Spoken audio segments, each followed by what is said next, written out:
का हम विरोध करते हैं। देखिए माननीय सदस्य प्लीज, एक मिनट, ऐसे नहीं। माननीय सदस्यगण, मैंने सभी दलों को के लोगों के प्रमुख लोगों को इस पर बोलने का पर्याप्त समय दिया। सबने अपनी बात पर्याप्त बात रखी।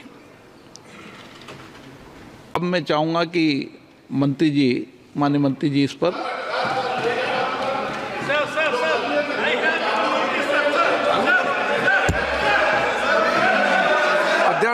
आदरणीय अध्यक्ष महोदय जी,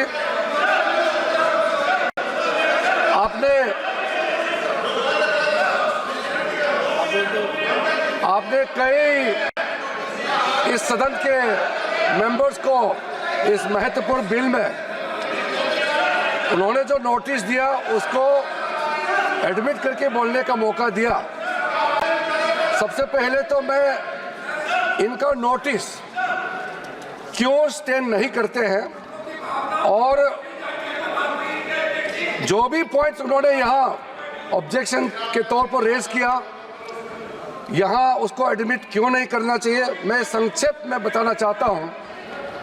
उसके बाद जितने भी इश्यूज आज यहाँ उठाए गए हैं उसको मैं आपके अनुमति से विस्तार से एक एक पॉइंट का मैं जवाब देना चाहूँगा। और मैं ये मानता हूँ, विश्वास है कि मेरे बात को ध्यान से सुनने के बाद अंत में इन्होंने जो भी आशंकाएं व्यक्त किए हैं या गलत तरीके से यहाँ बातें बताया गया है, सब चीज़ को मैं दूर करूँगा। और मैं सिर्फ उम्मीद ही नहीं, यकीन है कि इस बिल के बारे में सब कुछ जानकारी प्राप्त करने के बाद इस हाउस के जितने मेंबर्स हैं सब इस बिल को समर्थन जरूर करेंगे। सबसे पहले अध्यक्ष महोदय जी, इन्होंने कॉम्पिटेंसी का मुद्दा यहाँ उठाया।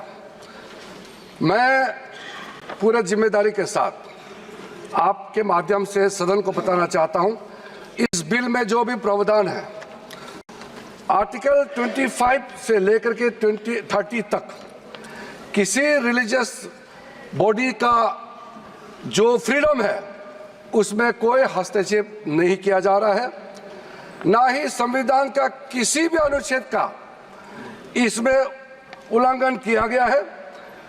और अब सुप्रीम कोर्ट का एक केस का मैं हवाला देना चाहूँगा, Brahmachari versus state of West Bengal. इसमें सुप्रीम कोर्ट ने क्लियरली रिलीजियस डिनोमिनेशन के बारे में रूलिंग दिया गया है और उस रूलिंग के तहत वक्फ board doesn't fall within the purview of Article 25 and 26 of the Constitution of India. दूसरा सर, इसमें हमने जो ब्रॉड बेस किया है, किसी का हक छीनना तो बात छोड़ दीजिए, जिनको हक नहीं मिला है उनको हक देने के लिए ये बिल लाया गया है। इसमें महिलाओं के लिए, बच्चों के लिए और मुसलमान समाज में जो पिछड़े हैं, जिसको आज तक कभी मौका नहीं मिला, जिसको दबा के रखा हुआ है, उनको जगह देने के लिए ये बिल लाया गया है। और सर, संविधान के कंकरेंस लिस्ट एंट्री नंबर 10 और 28 में आज के जो विषय हम लोग चर्चा कर रहे हैं वो एंट्री 10 और एंट्री 28 में ये कंकरेंस लिस्ट में है। इसलिए ये पूरा लेजिस्लेटिव कॉम्पिटेंस इस सदन के पास है, भारत सरकार के पास है, इस सदन में ये बिल पेश करने का। अध्यक्ष महोदय जी, जैसे मैंने कहा है, सबका पॉइंट्स को मैंने नोट भी किया, बहुत अच्छी तरह से सबका कंसर्न को भी हमने नोट किया है। मैं बारी बारी से कहना चाहता हूं, सबसे पहले तो सर, ये वक्फ अमेंडमेंट बिल ये पहली बार इस सदन में पेश नहीं किया गया है। अंग्रेजों के जमाने से लेकर के उससे पहले का लंबा इतिहास में मैं नहीं जाना चाहता हूं, लेकिन आजादी के बाद सबसे पहले ये एक्ट लाया गया है 54 में सबसे पहले ये एक्ट लाया गया था। उसके बाद कई अमेंडमेंट हुए सर। काफ़ी अमेंडमेंट होने के बाद, मैं पूरा इतिहास में नहीं जा रहा हूं, लेकिन जो अमेंडमेंट आज हम लाने जा रहे हैं इस सदन में, वो वक्फ एक्ट 1995, जिसको 2013 में अमेंडमेंट ला करके इस पूरा जो वक्त का पर्पस, इंटेंशन और जिसके उम्मीद में लोगों का सालों तक था कि इस अमेंडमेंट जो लाया इससे कुछ फायदा मिलेगा, उसको उल्टा करके 2013 में ऐसा प्रावधान डाला गया था जिसके वजह से आज ये अमेंडमेंट लेकर के हमको यहाँ सदन में आना पड़ रहा है। सर,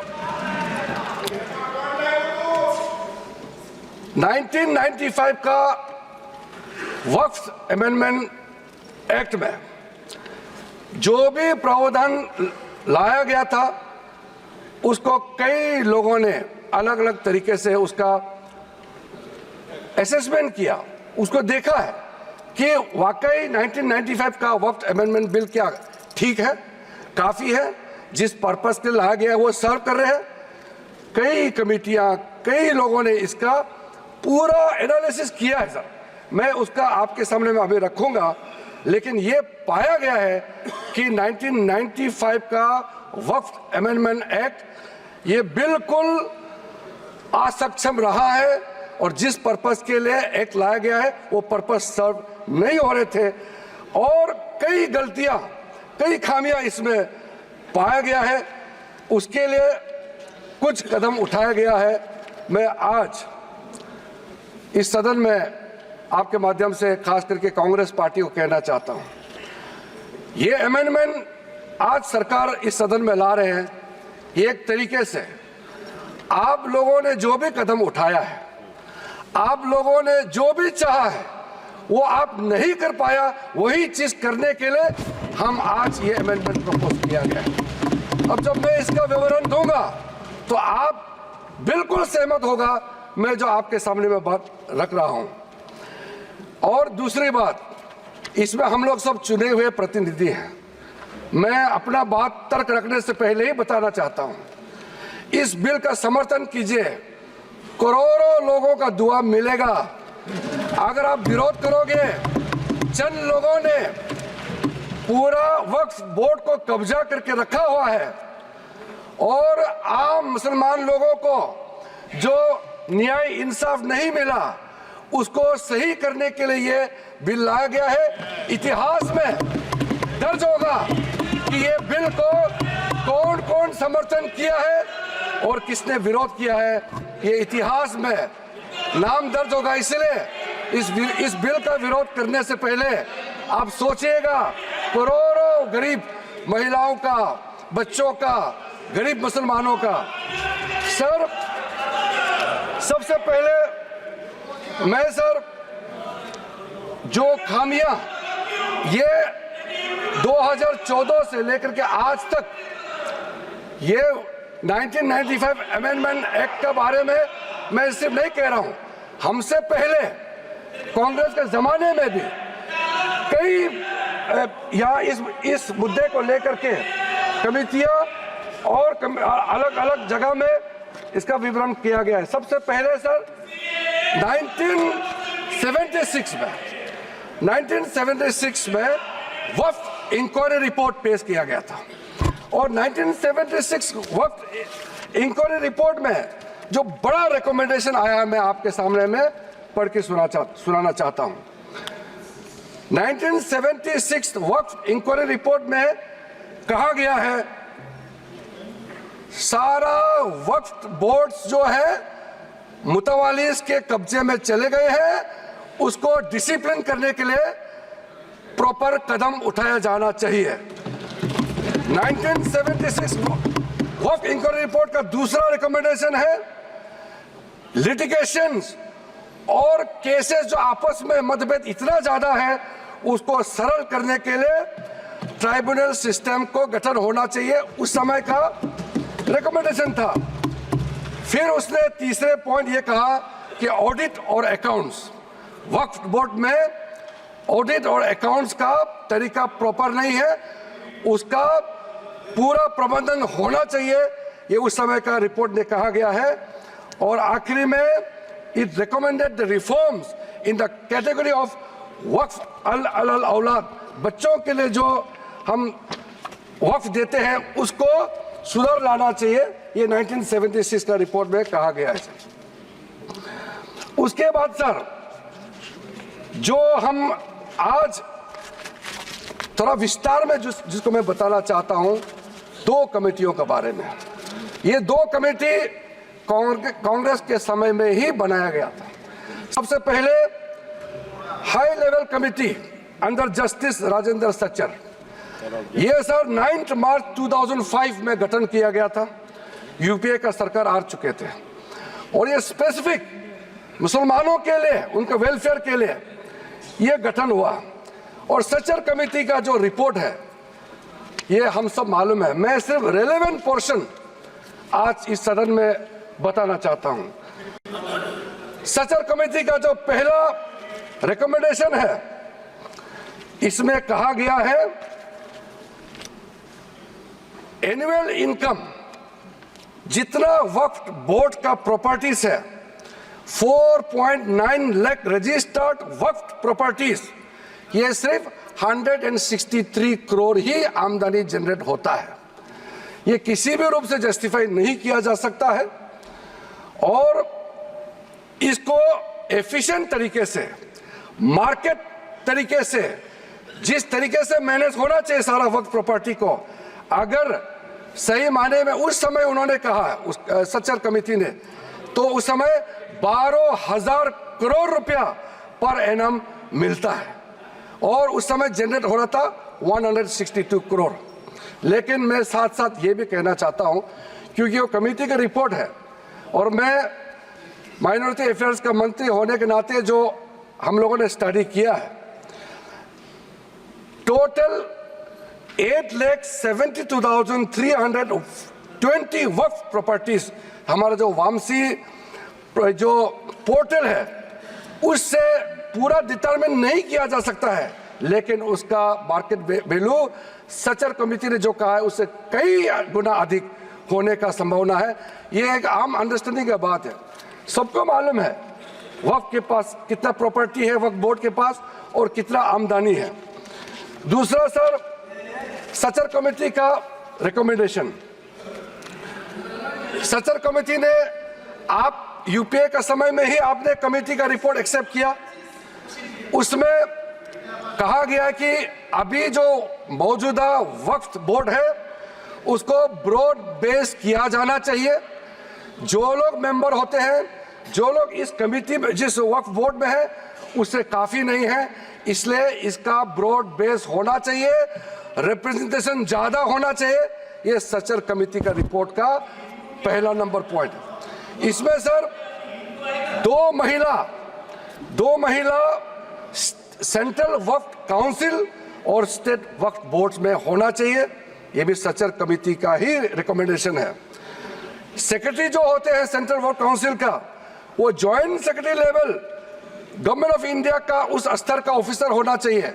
उसमें अंडर सेक्रेटरी का जूनियर ऑफिसर लेवल जो बनाया है उसको आप रैंक को जॉइंट सेक्रेटरी लेवल तक उसको उठाना चाहिए, ये उसी कमेटी का रिपोर्ट में आया है।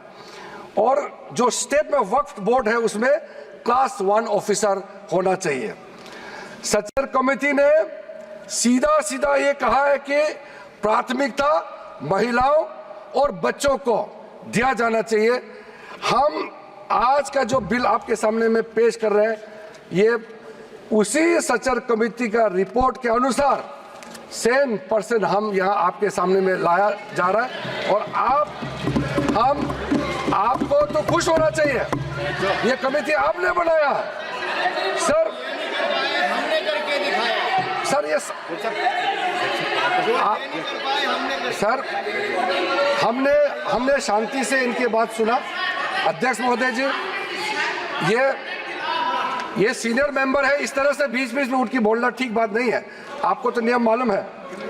सर दूसरा जॉइंट पार्लियामेंट्री कमेटी, जो जॉइंट पार्लियामेंट्री कमेटी कॉन्स्टिट्यूट किया गया है, जिसका अध्यक्ष था के रहमान खान जी, उस समय कैबिनेट मिनिस्टर भी रहे, माइनॉरिटी अफेयर्स मिनिस्ट्री का भी मंत्री रहा है, उनके डिप्टी स्पीकर भी रहा, डिप्टी चेयरमैन राज्यसभा में रहा है, और उन्हीं के अध्यक्षता में पूरा पार्टी के सदस्य हमारा भारतीय जनता पार्टी से भी मेंबर थे। उस जेपीसी में सर सीधा वक्फ बोर्ड के बारे में कहा गया है कोई इंफ्रास्ट्रक्चर ठीक तरीके से नहीं है, वहां मैन पावर टोटली इनसफिशिएंट है, इनकम्पिटेंट है, और फंड इतना कम है, सही मैनेज नहीं किया गया है। इस तरीके से वक्फ बोर्ड नहीं चल सकता है। दूसरा, मुतवालीस के बारे में कहा है कि लगता है सारा वक्फ बोर्ड का ध्यान किसको मुतवाली बनाना है और उसको कैसे हटाना है, इसी में केंद्रित है, इसलिए इसका प्रावधान को हटाना चाहिए। फिर कहा गया है डॉक्यूमेंट, महत्वपूर्ण डॉक्यूमेंट जितने भी हैं उसको प्रॉपर से मेंटेन करने का भी प्रावधान वक्फ बोर्ड में नहीं है, उसको किया जाना चाहिए। और वक्फ बोर्ड मौजूदा जितना है देश भर में उसको फिर से सर्वे होना चाहिए, और गरीब मुसलमानों के लिए और वक्फ बोर्ड का अपना अंदर में सही चीज का, चाहे वो लीगल मैटर हो और कोई भी चीज हो, उसका एक्सपर्ट्स, लॉयर्स, वहां उनका एक्सपर्ट लोगों का और भी लोगों को अंदर लाने का जरूरत है ताकि वो ज्यादा चुरुस्त दुरुस्त हो सके।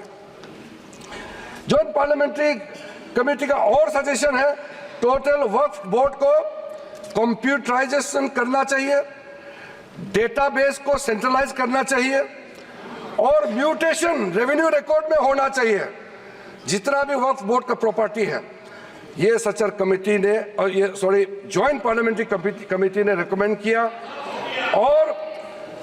और सर आप सबको भी एक बार वो कमेटी का रिपोर्ट मैं आपको ही दे देता हूं ताकि आप भी पढ़े फिर से। और सर टोटल जो 1995 वक्फ एक्ट को फिर से मजबूती से रीलुक करना चाहिए, ये जॉइंट पार्लियामेंट्री कमेटी का ही रिपोर्ट है। और एक आपने अपॉइंट किया, अब देखिए जॉइंट पार्लियामेंट्री कमेटी का मेंबर, आपको मैं मेंबर का नाम भी दे देता हूं, चेयरमैन का तो नाम मैंने बता दिया, आपका वरिष्ठ नेता थे, आपने अपॉइंट किया। ये सारा रिकमेंडेशन आज आप तो हमको शाबाशी देना चाहिए, जो आप नहीं कर पाया वो हम ला रहे हैं सदन में। सारा का सारे प्रॉब्लम, सारा का सारा सजेशन ये उस समय सबको मालूम कर चुके हैं, इसलिए सर राहुल जी कन्विंस हो गए, ये मन ही मन में सब कन्विंस है, ये राजनीतिक दबाव में अपोज कर रहे हैं, अंदर अंदर सब लोग समर्थन दे रहे हैं, ये मुझे मालूम है अध्यक्ष महोदय जी। सर राहुल गांधी सहमत होकर जा रहे हैं। राहुल गांधी जी तो अभी बाहर निकले हैं, लेकिन सहमत देकर के गया है कि हम जो कह रहे हैं सही कह रहे हैं। सर मैं इसी बीच कुछ इंडिविजुअल केसेस और कंसल्टेशन जो हम आज बिल लाया है, कुछ सदस्यों ने कहा है कि और कंसल्टेशन होना चाहिए था। आपको मैं दावे के साथ बताना चाहता हूं, जितना कंसल्टेशन प्रोसेस पिछले 10 सालों में किया गया है, आज तो किसी सरकार ने इतना स्टेक होल्डर से कंसल्टेशन प्रोसेस नहीं किया है। मैं आपको बताऊंगा, अभी आप सिर्फ शांति से सुनिए। सर मैं फिर से कहता हूं, जो संविधान का हवाला दे करके बिल का जो पर्पस को, मंशा को गलत धारणा दे करके मिसलीड करना चाहता है, मैं फिर से कहना चाहता हूं सर, अगर कोई भी बोर्ड हो या कोई भी इंडिविजुअल हो, अगर कुछ काम ऐसा करता है जिसको कोर्ट में रिव्यू करना है, तो इसमें सर गलत बात क्या है? अगर ट्राइब्यूनल का फैसला गलत है, अगर उसमें कोर्ट में अपील करने का प्रावधान देते हैं, उसमें गैर संवैधानिक कैसे हो गया ये बताइए आप अगर तर्क रखते हैं तो आप उसका जस्टिफिकेशन भी देना पड़ेगा सर। अगर सर ऐसे केसेस में अभी बताने वाला हूं कि कितने सालों तक वक्फ बोर्ड में बैठे वाले लोग आपस में तालमेल करके और ट्राइब्यूनल में मैटर दे देते हैं और ट्राइब्यूनल अपने तरीके से या पेंडिंग रख देते हैं या दूसरे तरीके से फैसला देते हैं। इसका चैलेंज आप किसी अदालत में नहीं कर सकते हैं। सर, लोकतंत्र में, भारत जैसा महान देश में क्या ऐसा व्यवस्था इतने सालों तक चलना चाहिए सर? वो गुमराह करे, वो ऐसा तरीका बनाया, तरीका बनाया इन्होंने कि ट्राइब्यूनल सर ये इस तरह से आप लोग बात करके मेरा आवाज नहीं दबा सकते हैं। सच्चाई सुनना पड़ेगा आपको, क्योंकि सर तरीका ऐसा बनाया कि ट्राइब्यूनल का जजमेंट का रिव्यू नहीं हो सकता है। कितने कोर्ट में पेंडिंग है वो मैं अभी बताऊंगा सर। दूसरा इन्होंने संविधान का हवाला दिया सर। इन्होंने संविधान का बार बार हवाला दिया। हमारा देश के अंदर में कोई भी कानून, कोई भी स्पेशल लॉ, सुपर लॉ नहीं हो सकते हैं। संविधान से ऊपर कोई कानून नहीं हो सकते हैं। लेकिन आप सर इसमें प्रावधान देखिए, इस 1995 का वक्फ एक्ट में ऐसा प्रावधान है जिसका बाकी कानून के ऊपर में ओवरराइडिंग इफेक्ट था सर। क्या ऐसे कानून हमारे देश में होना चाहिए सर? जो मैं यूएई के बारे में बताना चाहता हूं, जब हमारा देश का विभाजन हुआ, यहां से जितना मुसलमान पाकिस्तान गए उनका भी प्रॉपर्टी था, और पाकिस्तान से जितना हिंदू भारत में आए उनका भी प्रॉपर्टी काफी वहां थे। पाकिस्तान में जितना भी हिंदुओं का प्रॉपर्टी है वो तो सरकार ने ले लिया और बाकी जो भी करना था कर लिया। यहां से जो मुसलमान गए उसमें ज्यादातर लोगों ने अपना प्रॉपर्टी को वक्फ के तहत डिक्लेयर करके गए। और सर ऐसा कई केसेस है, मैं अभी बहुत लंबा इसमें नहीं जाना चाहता हूं, ये फैक्चुअल चीज है सर। मैं ये कहना चाहता हूं कि ठीक है, आपका जमीन है, आप किसी को क्या करना चाहता है मैं उसको नहीं कह रहा हूं। मैं इसी बात को कहना चाह रहा हूं कि अगर किसी ने अपना विल, अपना डीड दिया है, अपना जो मनसा को साफ किया है, अगर उसका लाभ मुसलमान महिला या मुसलमान बच्चे को अगर लाभ नहीं मिलता है तो क्या सरकार चुपचाप बैठना चाहिए सर? ये हमारा दायित्व है, ये इस सदन का दायित्व है कि गरीब महिला कोई भी हो, चाहे हिंदू हो, मुसलमान हो, सिख, ईसाई, बौद्ध, पारसी और जैन, कोई भी हो, ये इस सदन का दायित्व है कि न्याय दिलाने के लिए अगर कोई कमी है तो पूरा करना चाहिए। और आज हम सर, आज जो ये अमेंडमेंट बिल लेके आ रहे हैं उसमें सारा प्रावधान रखा गया है। उसमें एक मैटर मैं बोलना चाहता हूं, लॉ ऑफ लिमिटेशन में क्या कहते हैं सर? इसमें ऐसा प्रावधान था जिसको हम हटा रहे हैं आज के इस अमेंडमेंट के जरिए। लॉ ऑफ लिमिटेशन में ऐसा था पुराने कानून में कि इतने साल तक आप अगर कोई अपील नहीं किया या उस समय उसका कुछ बीच में कुछ घटना हो गया या पुराने बहुत साल हो गए, आप लॉ ऑफ लिमिटेशन तो होना चाहिए ना सर, कहीं सीमा तो होना चाहिए। लेकिन इन्होंने ऐसा किया कि मान लो कोई खड़ा होकर कहेगा कि 500 साल पहले मेरा बाप दादा का इस जगह में कोई कार्यक्रम चलता था, नमाज पढ़ा था या किसी ने कुछ किया है, सिर्फ एक बात बताने पर पूरा वो जगह को वक्फ प्रॉपर्टी डिक्लेयर किया जाता था। ऐसा नहीं कर सकते। लॉ ऑफ लिमिटेशन भी इसी संसद ने बनाया है और लॉ ऑफ लिमिटेशन को भी ओवरराइड कर दिया था ये 1995 वक्फ एक्ट ने सर। तो ये कैसे हो सकता है कि एक ऐसा कानून इस देश में कैसे हो सकता है कि बाकी जितना कानून को ऊपर में चढ़ जाता है और उसका ओवरराइडिंग इफेक्ट होता है? ऐसा हो नहीं सकता। हम कैसे एक्सेप्ट किया है इतने सालों तक? तो ये सर एक अच्छा समय है जो गलती किया है, ठीक है, इंसान से गलती हो जाते हैं और पार्टियों ने भी गलती किया होगा, कांग्रेस पार्टी ने, बाकी पार्टी ने। आज सुधरने का समय है, तो हम सुधर ला रहे हैं। गलतियां हुई हैं, लेकिन जो सुधरते समय कम से कम आप विरोध ना करें सर। और sir section 108 special provision under evacuee property act 1950, उसको सर हम लोग हटा रहे हैं, क्योंकि ऐसा सेक्शन हमारा देश का किसी कानून में, किसी भी स्टैट्यूट बुक में नहीं रहना चाहिए सर। उसके बाद सर उसके बाद मैं कुछ ऐसा इश्यूज पे जाना चाहता हूं जिससे हमारे सारे सदन को सुन करके उनको कन्विंस होगा सर। सर आप सर इनको थोड़ा चुप करें, बीच बीच में इस तरह का कहना, सीनियर मेंबर है सर। अब हम सर बड़ा विषय पे जाना चाहता हूं सर। ये हमने जो कंसल्टेशन का प्रोसेस किया है, मैं पुराने दिनों के बारे में नहीं कह रहा हूं, 2014 के बाद कितने लोगों से, हजारों लाखों लोगों से, या तो मंत्रालय की ओर से जाके उनके साथ कंसल्टेशन किया, या वो रिप्रेजेंटेशन लेकर के मंत्रालय में आए और उनके बात को हमने सुना है सर।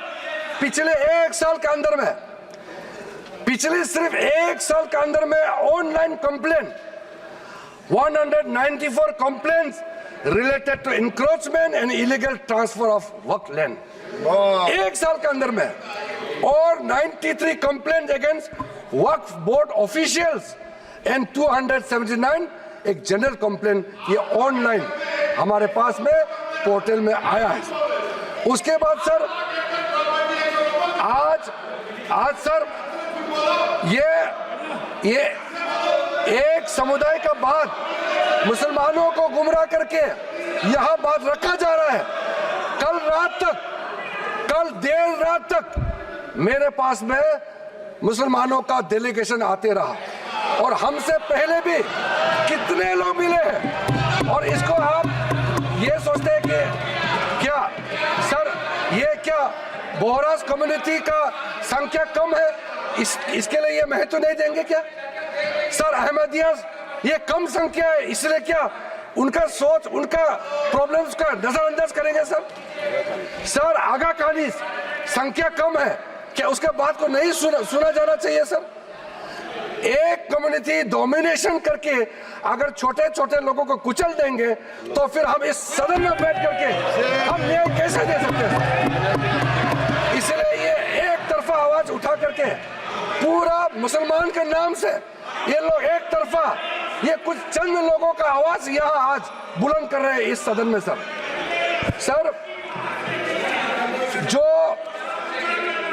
जो वक्फ बोर्ड के बारे में कई लोगों ने जिक्र किया है, लेकिन प्राइवेटली इसमें भी कई ऐसा नेता है जो मुझे आके कहा है कि देश में जितना स्टेट वक्फ बोर्ड है सब माफिया लोगों ने कब्जा कर लिया है। ये बहुत लोग कह रहे हैं, आज सदन में नहीं कह रहे हैं, सदन में अपना अपना पार्टी का दबाव या किसी का डर से या वोट बैंक का चक्कर से नहीं बोल रहा है, मगर प्राइवेटली हर एक मुसलमान आकर के कहता है, नाम मत बताना, नाम तो हम बताएंगे नहीं सर। मैं आप लोगों का पॉलिटिकल इश्यूर में खराब नहीं कर दूंगा। कौन सा एमपी ने मुझे आके बताया कि पार्टी विरोध कर रहा है लेकिन अंदर से हम साथ दे रहे हैं, मैं नाम नहीं लूंगा। मैं नाम लेकर के इन एमपी साथियों का पॉलिटिकल करियर को मैं बर्बाद नहीं करूंगा सर। सर कंसल्टेशन का जहां तक आता है सर, सबसे पहले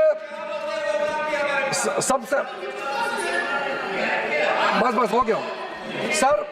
कंसल्टेशन हमने कई लेयर्स में कंसल्टेशन किया है सर, ऑफिशियल लेवल में, पॉलिटिकल लेवल में, स्टेट गवर्नमेंट का रिप्रेजेंटेटिव से और इंडिविजुअल लेवल में बहुत वाइड कंसल्टेशन देश भर में हम लोगों ने किया है सर।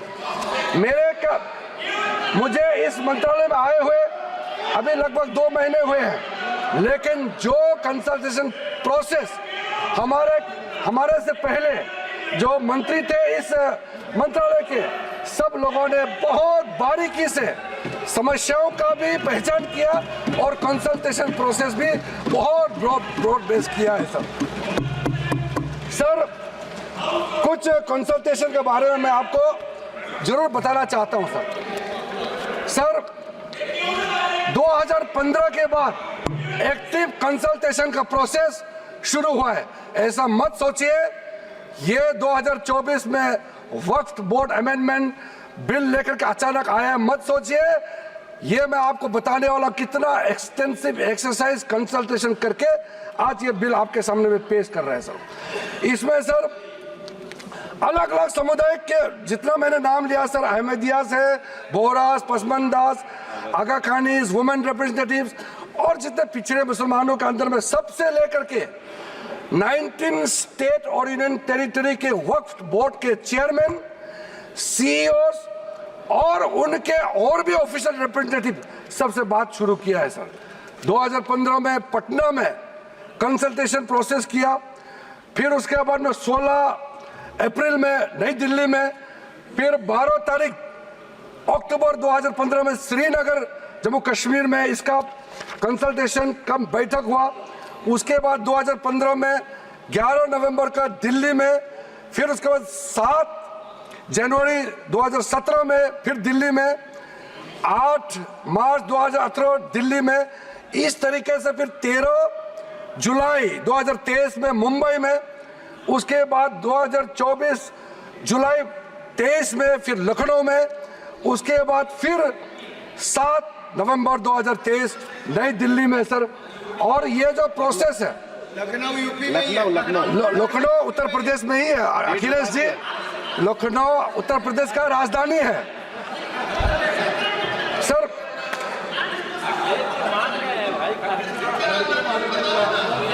आप मुख्यमंत्री रहे हैं वहां सर। सर 2023 जो लेटेस्ट कंसल्टेशन जो हुए हैं, मैं थोड़ा सा इसके बारे में बताना चाहता हूं।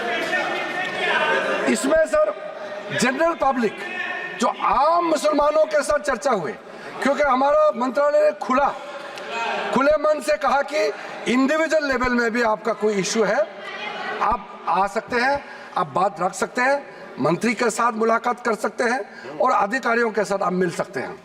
उस समय सर मुंबई में representative from the general public के साथ साथ और भी ऑफिशियल से भी हमारी बैठक हुई और उसमें स्टेट वक्फ बोर्ड को इम्प्रूव करने के लिए और कदम क्या क्या उठाना चाहिए उसका सुझाव वहां में आया। लखनऊ में जब बैठक हुई, लखनऊ में उत्तर प्रदेश स्टेट वक्फ बोर्ड के जो बाकी टॉप लेवल से भी सबसे बात हुई, चेयरमैन, सीईओ और आम लोगों से भी वहां सुनवाई हुई और वो भी बहुत एक्सटेंसिवली वहां बात हुई। और वहां ये वामसी पोर्टल आपका जो इंफॉर्मेशन वगैरह जितना हम शेयर करते हैं, ये सब के बारे में, वक्फ बोर्ड के प्रॉपर्टी के बारे में, कैसे उसका यूटिलाइजेशन होना चाहिए, कैसे मेंटेनेंस होना चाहिए, सारा चर्चे हुए, रिकमेंडेशन दिए कि ये अमेंडमेंट का जरूरत है। आपके लखनऊ से भी रिकमेंडेशन आया है। उसके बाद सर दिल्ली में मंत्री जी का अध्यक्षता में जो सेंट्रल वक्फ काउंसिल का चेयरपर्सन होती है, उनकी अध्यक्षता में यहाँ दिल्ली में बैठक हुए, विज्ञान भवन में बैठक हुए और उसमें काफ़ी इश्यूज है जो मैंने आपके सामने में रखा। सारे के सारे इश्यूज उसी दौरान हर स्टेट, मैं अधिकारी का नाम नहीं बताऊंगा मगर मैं स्टेट का नाम जरूर बताना चाहता हूं। आंध्र प्रदेश से आए, आप सुनने का क्षमता रखेंगे तो मैं तो, आप लोगों ने इतना सवाल किया, मुझे तो लगता है कि कम से कम 3 घंटा मुझे बोलना चाहिए। इतना आप लोगों ने गलत धारणा यहाँ में फैलाया है सर।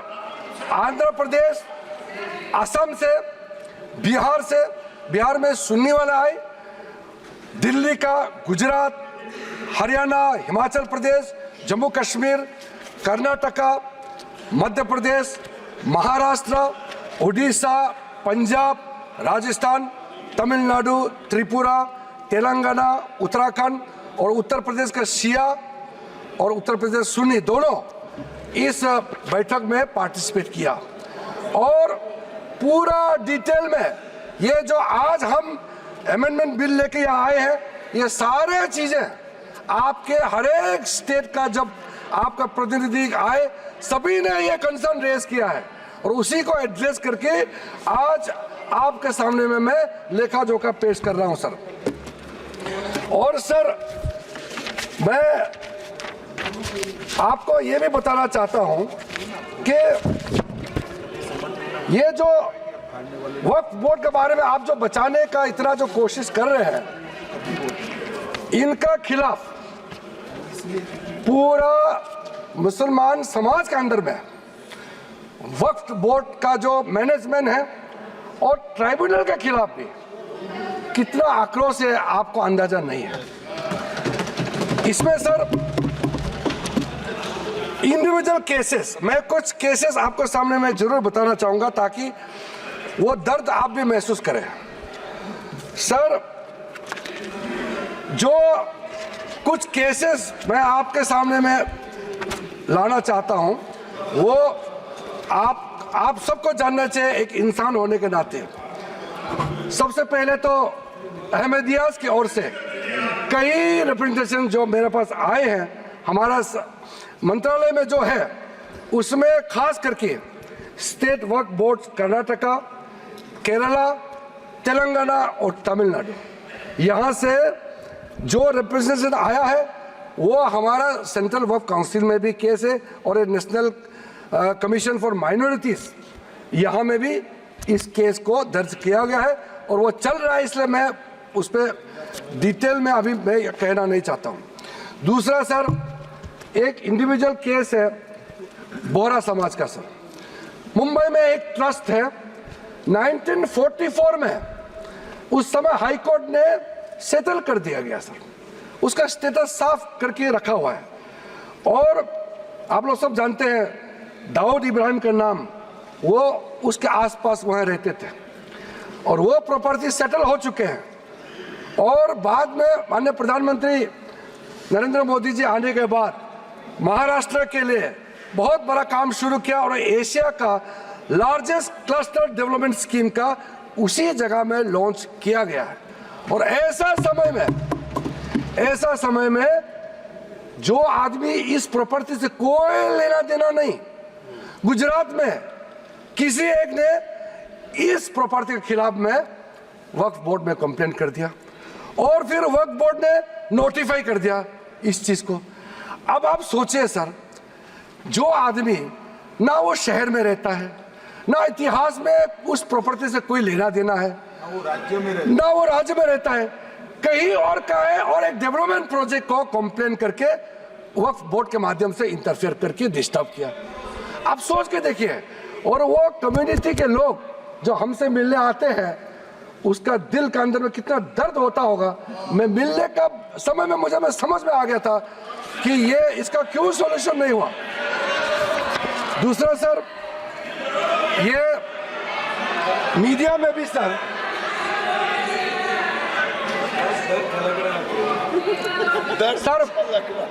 मीडिया के अंदर में काफी चर्चा हुई है ये केस जो मैं आपको बताने वाला हूं। तमिलनाडु के अंदर में तिरुचेंतुराई इन तिरुचिरापल्ली डिस्ट्रिक्ट है तमिलनाडु में, वहां 1500 साल पुराना सुंदरेश्वर टेम्पल मंदिर वहां मौजूद थे और वहां बेचारे एक वहां के गांव में रहने वाले, उसको पता भी नहीं है, वो अपना जमीन बेचने के लिए 1.2 एकड़ जो बेचने के लिए गए तो आप बताया गया कि आपका गांव तो वक्फ का जमीन है। आप सोचिए, पूरा गांव को वक्फ प्रॉपर्टी डिक्लेयर कर दिया गया है। आप सोचिए, वो गांव का इतिहास 1500 साल पुराना है और सारे के सारे गांव को वक्फ का प्रॉपर्टी डिक्लेयर कर दिया गया है। इस तरह का जो चीज होते हैं, इसमें धर्म मत देखिए, इसको इस देश का नागरिक होने के नाते विशेष रूप से हम लोग सब सांसद है इस सदन में, मेंबर ऑफ पार्लियामेंट होने के नाते ये कौन सा स्टेट है, तमिलनाडु हो या उत्तर प्रदेश हो, ये मत देखिए। ये कैसा इस तरह का घटना हो गया कि आपको ये चिंता नहीं होते आपको ये सब घटना सुन करके? ये चिंतित होना तो स्वाभाविक होना चाहिए। सर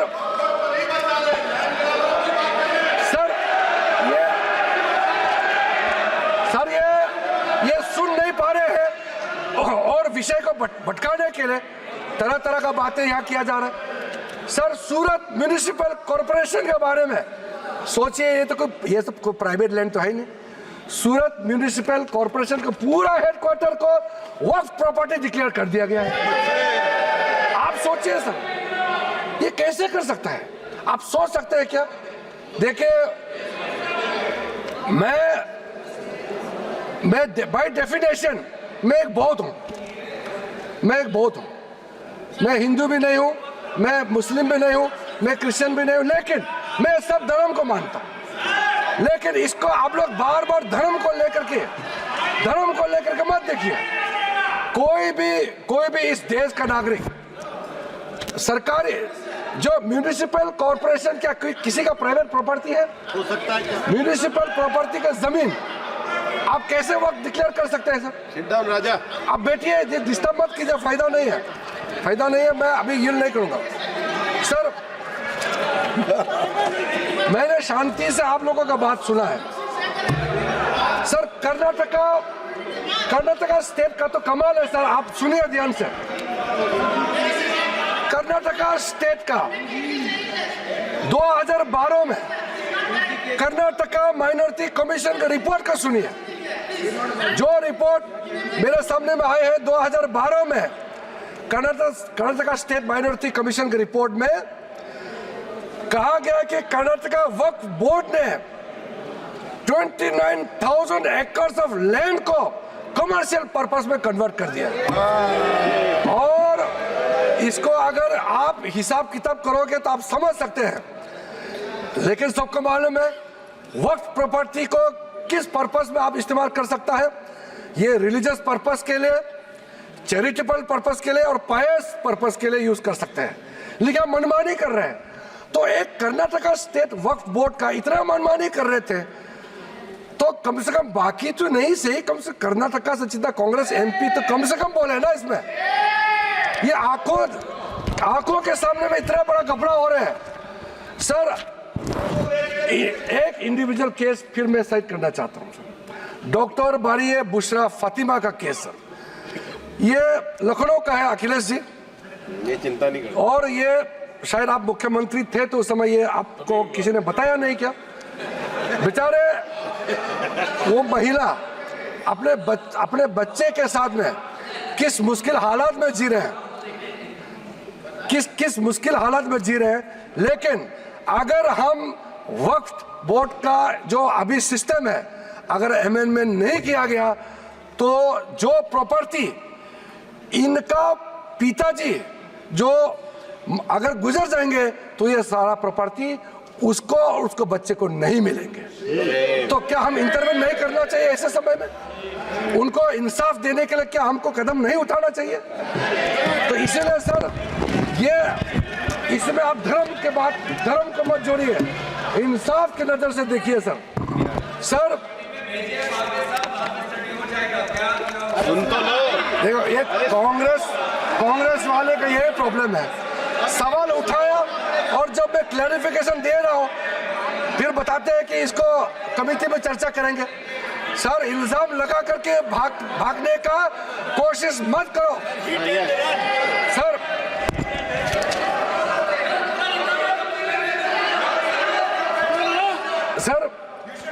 हमारे पास में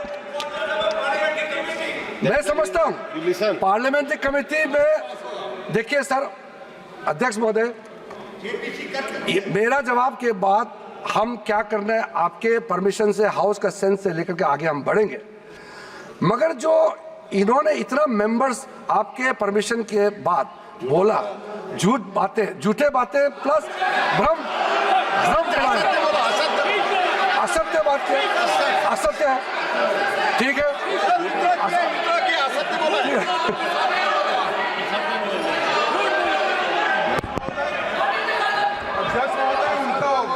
वाजिब है, झूठ शब्द प्रयोग यहाँ नहीं हो सकता, सत्य नहीं है ऐसी बातें जो बताए इससे रिप्लेस कर लेना।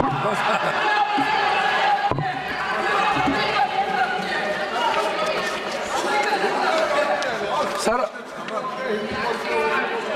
तो सर वो बात अभी गृह मंत्री जी ने भी क्लैरिफाई किया है। असत्य और भ्रामक बोल दीजिए ना। असत्य की आप बात किया वो आप भी मान लीजिए असत्य है सर। और भ्रामक जो प्रोविजन मेन कंटेंट, मैं कंटेंट का जो प्रमुख बिंदु है उसको आपको बता करके अपना बात को समाप्त करूंगा सर। इस बिल में सर जो टाइटल है, ये टाइटल को हमने चेंज किया है सर। टाइटल इसलिए है कि जब बिल पेश करता है तो उसका एक फ्यूचरिस्टिक विजन और इंटेंट सामने में आना चाहिए सर। अब ये बिल आज जो पेश किया जा रहा है उसका नाम होगा United Waqf act, management empowerment efficiency and development act 1995। Short में उम्मीद, इसलिए मैं उम्मीद करता हूं कि आप जरूर इस बिल के प्रावधानों को समझते हुए आप पुरजोर समर्थन करेंगे सर। सर एक टाइटल जो है हमने डेफिनेशन में जो चेंज कर रहे हैं, जो भी किसी भी प्रॉपर्टी को जो अगर आप डिक्लेयर करना चाहते हैं तो डिक्लेयर करने का आपका अधिकार तो होना चाहिए। 2019 में जो चेंज किया वो बहुत डेंजरस था सर। 2013 में क्या किया, कोई भी आदमी वक्फ डिक्लेयर कर सकता है। हमने कहा बिल्कुल नहीं कर सकते हैं, जो मुसलमान है वही वक्फ क्रिएट कर सकते हैं और नॉन मुसलमान नहीं कर सकते। नहीं तो सर ये फ्यूचर में जब जवाब देते समय हम डिटेल बोलेगा कि इसका डेंजरस कॉनोटेशन क्या हो सकता है। और किसी को भी आप वक्त टाइटल डिक्लेयर करने के लिए इजाजत देंगे तो फिर ये कैसे हो सकता है सर। इसलिए हमने पुराना सिस्टम, ये 2013 का, हम पुराने सिस्टम में पुराना डेफिनेशन में वापस जा रहे हैं सर। अब सर इन्होंने कलेक्टर्स के बारे में काफी आपत्तिजनक उन्होंने याद दर्ज कराया। कलेक्टर जो डिप्टी कमिश्नर होते हैं, क्या कोई पर्टिकुलर पॉलिटिकल पार्टी अपॉइंट करते हैं क्या? वो रेवेन्यू उसी के पास रहते हैं जी। रेवेन्यू का रिकॉर्ड कलेक्टर के पास ही रहते हैं सर। और ये बोलते हैं कि कलेक्टर के पास ये रेवेन्यू वाला काम कलेक्टर को नहीं देना चाहिए। तो कलेक्टर का काम क्या है बताइए फिर? आप बताइए। कलेक्टर बनाया इसलिए रेवेन्यू रिकॉर्ड देखने के लिए। मुझे समझ में नहीं आया किस चीज को विरोध कर रहे हैं सर। ये रेवेन्यू ऑफिसर होते हैं सर। इसलिए सर जब सर्वे कमिश्नर का कामकाज को लेकर के इतना जो रिकमेंडेशन मैंने बताया, वो ऑब्जेक्शन सिर्फ हमने नहीं किया, जितना कमेटियां आपने बनाए हैं, पार्लियामेंट्री कमेटीज, ज्वाइंट कमेटी बनाया, पार्लियामेंट में क्वेश्चंस आया है, अलग अलग तरीके से रिप्रेजेंटेशन आया है, ये सब आपके समय के हैं। उसी समय में ही सचर कमेटी बनी है। उसी ने कहा है कि प्रॉब्लम सर्वे कमिश्नर में है, इसलिए रेवेन्यू रिकॉर्ड का साथ जोड़ के सारा प्रॉपर्टी का वैलिडेशन होना चाहिए और जिला कलेक्टर को इसमें लाना चाहिए। ये आप ही का रिपोर्ट है, हम तो सिर्फ इंप्लीमेंट कर रहे हैं सर। इसलिए इतना उत्तेजित होकर के आप लोगों को यहाँ अपोज करने का कोई जरूरत नहीं सर। दूसरा सर, इस प्रावधान, इस बिल में हमने जो एक प्रावधान रखा है, ट्राइब्यूनल्स जो बने हैं, हम ट्राइब्यूनल को खत्म नहीं कर रहे हैं। पहले ट्राइब्यूनल में 3 मेंबर होते थे, अब हम प्रावधान रख रहे हैं कि इसमें एक जुडिशियल और एक टेक्निकल मेंबर होगा। और अगर वो समझ में नहीं आया, मैं अभी सर उसमें हमने ये कहा है कि जो टेक्निकल मेंबर है अगर वो एब्सेंट होता है तो एक जुडिशियल, सर इनको मालूम नहीं है इस देश में जितना भी ट्राइब्यूनल बनाते हैं, कमीशन बनाते हैं, और रिटायर्ड जज ही बनाया जाता है। जितना ट्राइब्यूनल में उसमें टेक्निकल मेंबर जो होते हैं वो अधिकारी को बनाया जाता है, लेकिन जो जुडिशियल मेंबर होता है वो रिटायर्ड जज ही होते हैं। इतना तो समझना चाहिए, 5 बार MP हो चुके हैं। सर हम लोग 7 साल आए लोकसभा में, इतना तो जानना चाहिए। हम लोग एक समय चुन के आए, एक समय हम लोग एक साथ में आए थे, अभी तो इसको ये मालूम नहीं है। सर टोटल केस ट्राइब्यूनल्स के अंदर में 12,792 केसेस आज वक्फ बोर्ड्स में पेंडिंग है, 19,207 ट्राइब्यूनल्स में पेंडिंग है। क्यों इसको हम लोग डिस्पोज नहीं कर सकते हैं? क्या आप चाहते हैं कि ऐसे ही पड़े रहे? आप सोचिए सर। इसलिए सर टाइमलाइन हमारे लिए बहुत जरूरी है। न्याय मिलना चाहिए, लेकिन समय पे न्याय मिलना चाहिए।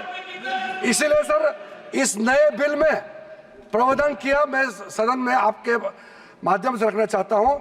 अब हमने टाइमलाइन सेट कर दिया है। फाइलिंग जो भी होता है उसका अपील 90 डेज के अंदर में होना चाहिए और डिस्पोजल ऑफ द केसेस 6 महीने के अंदर होना चाहिए। अब ये बिल पास होने के बाद ये जो हजारों केसेस पेंडिंग है, इसका पूरा का पूरा साफ हो जाएगा, निवारण हो जाएगा, सेटलमेंट हो जाएगा। इसमें क्या दिक्कत है? जल्दी न्याय मिले तो ठीक है ना सर। दूसरा इंपॉर्टेंट, बस मैं अगर ये सुनना नहीं था तो इतना सवाल क्यों पूछा? फिर इतना पूछा तो कम से कम सुनना चाहिए। आप सवाल पूछ के भाग जाना चाहते हो, ऐसा हम करने नहीं देंगे। आप भाग जाने से भी हम बोलते रहेंगे, अपना बात भी सदन में पूरा रखेंगे। आप सर आज ये टेक्नोलॉजी का जमाना है।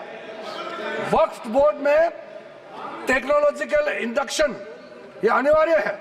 इसलिए सर हमने ये प्रावधान रखा है कि वक्फ बोर्ड में साइंटिफिक तरीके से बहुत ही एफिशिएंटली ट्रांसपेरेंट तरीके से वक्फ बोर्ड चलाने के लिए पूरा का पूरा टेक्नोलॉजी का इसमें उपयोग किया जाएगा और बिल्कुल ये हर समय ये निगरानी में रहेगा। हमारा मंत्रालय से ओवरसाइट कंटिन्यूस मॉनिटर करते रहेगा। वक्फ प्रॉपर्टी का सारा प्रावधान ये प्रावधान किया गया है सर। एक पोर्टल सर सेंट्रल गवर्नमेंट का पोर्टल है, उसमें सारा अकाउंट्स का फॉर्मेट होगा और साथ साथ में जो मुतावाली से जिसका खिलाफ इतना कंप्लेंट करते हैं उसको अकाउंटेबल बनाया गया है कि गलत काम करेगा तो उसका खिलाफ कार्रवाई होगा सर। और सर मंत्रालय ने ये सारा पोर्टल को गति शक्ति इकोसिस्टम के साथ हम लोगों ने इंटीग्रेट करने का पॉलिसी प्रोसेस शुरू कर चुके हैं सर।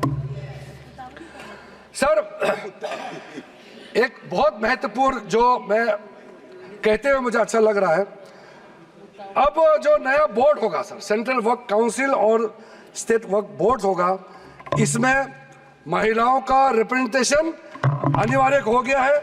महिला इसमें रहेंगे और इसमें मुस्लिम महिला और जितना अलग डिनोमिनेशन है, बोहरास, आगा खानीज और अदर बैकवर्ड क्लासेस अमंग्स मुस्लिम, इनको भी हमने बोर्ड में स्थान देने का निर्णय किया गया।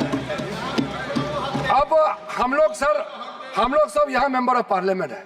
हमारा कॉन्स्टिट्यूंसी में हर धर्म के लोग हैं। अभी ये दादा बोल रहे थे कि मेरा कॉन्स्टिट्यूंसी मुसलमान है क्या? मेरे कॉन्स्टिट्यूंसी में बहुत मुसलमान वोटर है। सो गए इसको बताइए। ऐसे आप देखिए।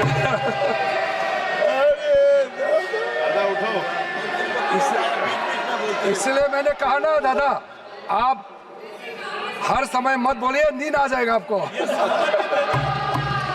सर थक जाते हैं हम लोग। सर जो महत्वपूर्ण बात मैं कहना चाहता हूं सर, मैं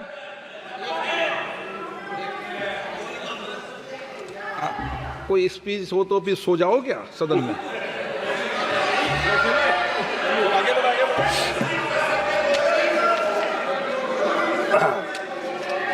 वो कल रात क्या कर रहे थे मैं नहीं पूछूंगा उसको।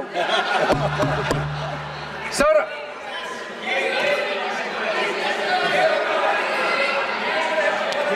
चेक कर लेंगे, सर, पॉलिटिकल रिप्रेजेंटेशन चेक कर लेंगे। ब्रोदर, पॉलिटिकल रिप्रेजेंटेशन हमारे लिए जरूरी है। हो गया?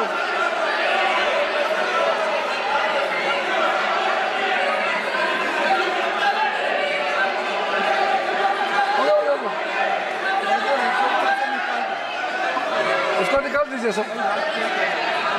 मैं इसको नहीं, देख नहीं, लूंगा, सर। कार्रवाई से हटा दूंगा।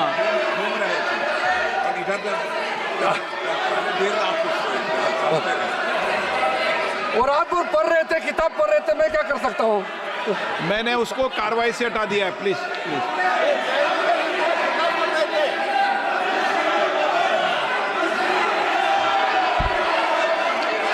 हो गया। सर, मैं पॉलिटिकल रिप्रेजेंटेशन के बारे में कहना चाहता हूँ। हम सबका कॉन्स्टिट्यूंसी में हिंदू भी हो सकता है, मुसलमान हो सकता है, क्रिश्चियन हो सकता है, बौद्ध हो सकते हैं, पारसी, सिख सब हो सकते हैं। इसलिए मेंबर्स ऑफ पार्लियामेंट को किसी भी धर्म से जोड़ना सही नहीं है। हमने ये नहीं कहा कि वक्फ बोर्ड में इस धर्म को लेके आना चाहिए, हम नहीं कह रहे। हम ये कह रहे मेंबर ऑफ पार्लियामेंट वहां मेंबर होना चाहिए। अब वो मेंबर ऑफ पार्लियामेंट अगर हिंदू है या अगर क्रिश्चियन है तो हम क्या कर सकते हैं? अगर किसी कॉन्स्टिट्यूंसी से किसी एमपी को चुन के भेज दिया by virtue of being member of parliament, अगर वो बोर्ड में मेंबर होता है तो क्या हम उसको चेंज कर देना चाहिए उसके धर्म को? ये बेसिक बात है सर। इसलिए सर ये बिना मतलब का ये इशू उठा रहे हैं सर। उसके बाद सर अब मैं सर एक इंपॉर्टेंट बात बताना चाहता हूं। वक्त बोर्ड को अच्छा से चलाने के लिए वहां टैलेंटेड लोग चाहिए, जानकारी लोग चाहिए। ऐसे किसी को आप उठा करके किसी वक्त में मेंबर नहीं बना सकते हैं सर। इसके लिए जो रिकमेंडेशन हमको मिला है, हर कमिटी और जो जेपीसी से भी रिकमेंडेशन मिला है, मैं उसी को बता रहा हूं। Diversified talent pool, administrative skill वाला जिसका अच्छा नॉलेज है, ऐसे लोगों को हम लोग बोर्ड में लाना चाहिए। अच्छे ऑफिसर्स को वक्फ बोर्ड को मैनेज करने के लिए उनको ऑफिसर के हिसाब से वहां नियुक्त होना चाहिए। ये सब बातें हमने रखा है, ये सारा आपका रिकमेंडेशन है। हम बार बार आपको बता रहे हैं, याद दिला रहे हैं, आपका रिकमेंडेशन है, इंप्लीमेंट हम कर रहे हैं, आपको समझ में नहीं आ रहा है। और सर खास करके जो बच्चे और महिलाओं के लिए हमने काफी ध्यान रखा है, ताकि कल को ये एक्ट पास हो जाने के बाद कोई मुसलमान बच्चे या महिला किसी तरीके से उनको इंसाफ मिलने से वंचित रह जाए, ऐसा नहीं होना चाहिए। इसके लिए ठोस प्रावधान हम लोगों ने यहाँ रखा गया है। और सारा जो वक्फ प्रॉपर्टी का जो प्रोसीड्स है, जो भी उसका इनकम होगा, ये सिर्फ मुसलमान कम्युनिटी का वेलफेयर के लिए ही खर्चा होगा। और हम चाहते हैं जब मुसलमान समुदाय को हम लाभ पहुंचाना चाहता है तो हम खास करके गरीब मुसलमान महिलाओं के लिए जो बैकवर्ड है उनके लिए हम कह रहे हैं, आप लोग का हाथ छोड़ेंगे तो आप लोग तो कभी भी इनको कोई मदद देने वाला नहीं है इतने सालों तक। इसलिए हमको ये प्रावधान करना पड़ रहा है। अंत में सर, आदरणीय प्रधानमंत्री जी ने जो स्लोगन दिया है, हमारे एक मंत्र इस सरकार का है, सबका साथ सबका विकास। और ये कह रहे हैं कि मैं मुसलमान नहीं हूं, इसलिए इस बिल में मुझे नहीं बोलना चाहिए। ये तो बहुत आपत्तिजनक वाला बात है। क्या कोई मंत्री बनने के लिए, इस देश का किसी भी मंत्रालय को संभालने के लिए क्या पर्टिकुलर एक धर्म का जाति का होना चाहिए क्या? बार बार वो कह रहे हैं कि मैं मुसलमान नहीं हूं इसलिए मुझे नहीं बोलना चाहिए। ये बहुत गलत बात उन्होंने कहा। मैं इसका आपत्ति दर्ज करना चाहता हूं। सर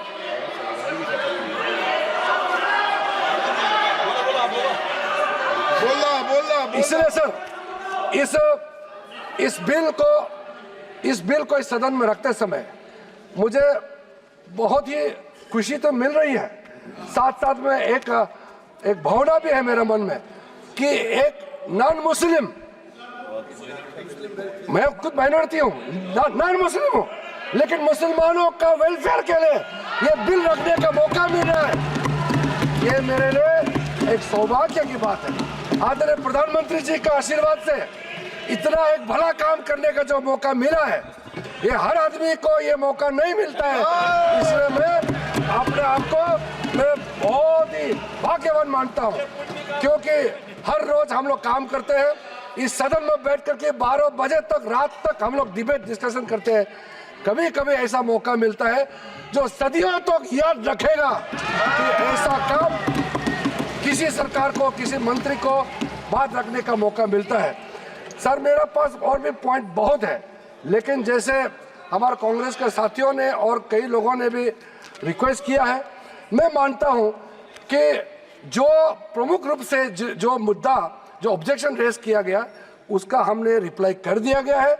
और बिल में जितना भी प्रावधान, जितना सेक्शन हमने या डिलीशन किया, एडिशन किया या अमेंड किया, सारे के सारे प्रावधान को हम उचित समय पर और विस्तार से आपके सामने में रखूंगा।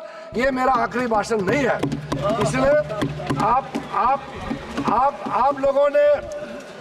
लोगों ने इतना आपत्ति आप लोगों ने दर्ज किया, लेकिन मैंने उसका सिर्फ 50% ही रिप्लाई किया है। अभी 50% और भी जवाब देना बाकी है, लेकिन आदरणीय अध्यक्ष महोदय जी का परमिशन से आज आप लोगों को भी इतना सवाल उठाने का मौका दिया, इतना और ज्ञान मुझे भी आपके जितना भी आशंकाएं हैं दूर करने का मौका दिया।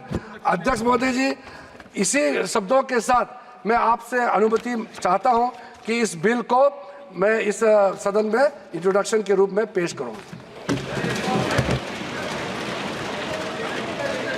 नहीं, माननीय सदस्य, जो सदस्यों की भावना है कि आप इस पर और डिटेल चर्चा करना चाहते हैं, इस विषय कुछ बोलना चाहते हैं आप? सर जैसे कि हम लोग बहुत ही ओपन माइंडेड, बहुत ही डेमोक्रेटिक तरीके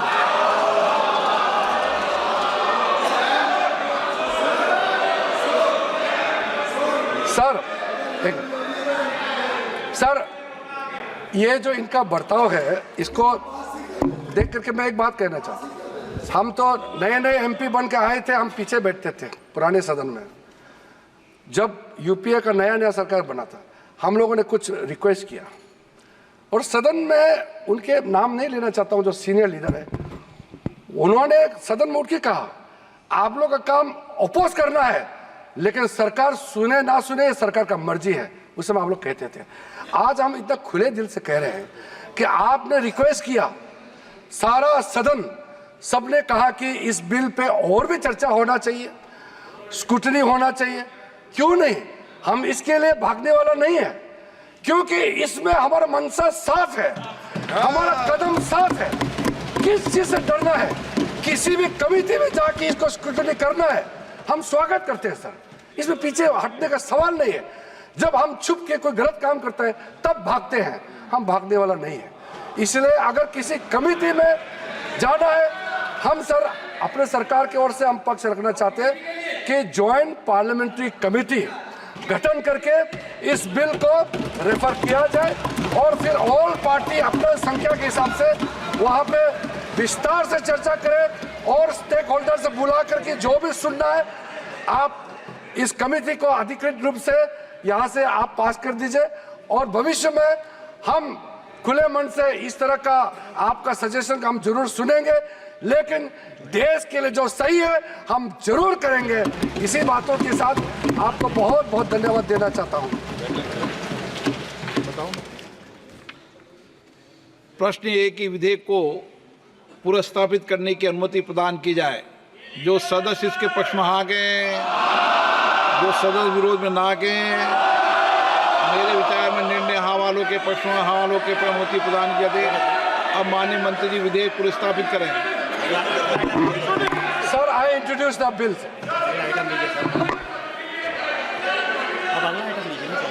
item number 14 Shri Kiren Rijiju ji, committee में जा रहा है।